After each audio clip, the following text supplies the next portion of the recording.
Late June is a neat time of year because if we pay attention, we start to see little baby birds as they leave the nest.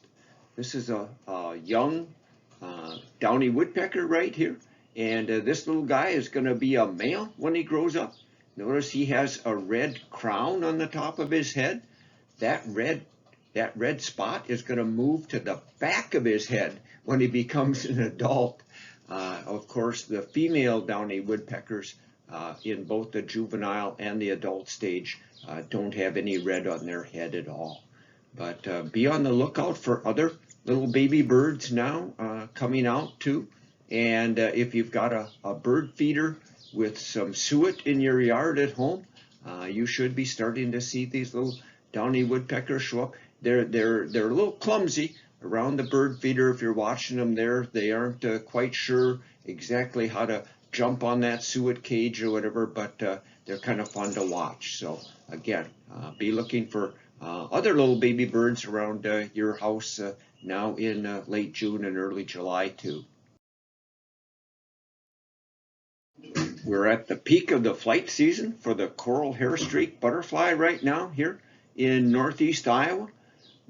Most of the hairstreak butterflies that we have in our local area here actually have little tails or hairs, you might say, on the back edge of their wings at the bottom.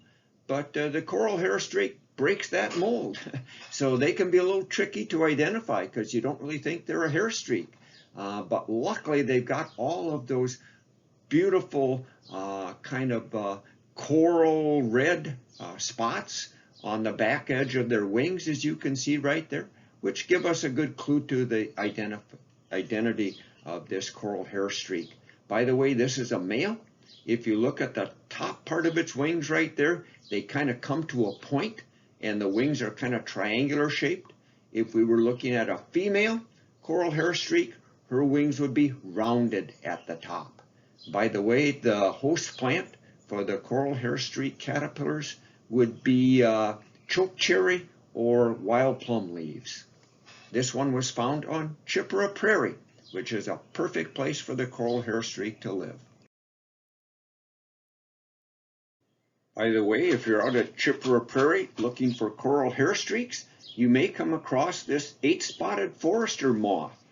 Believe it or not, the eight-spotted forester moth flies during the day, so you don't have to be out at Chippewa Prairie at night to find this neat little moth right here. Of course, you can see it has 8 either kind of pale yellow or white dots or spots on its black wings there. By the way, the eight-spotted forester is a day-flying moth because it is a bee mimic with those yellow and black colors that we have right there. So it kind of pretends to be a bumblebee or whatever as it flies around. And in fact, if you look at its legs, it has orange tufts of hair there. Those orange hair tufts are probably meant to resemble pollen that a bee would carry around on its legs. So it does a pretty good job of making us think that it's a bee instead of a moth.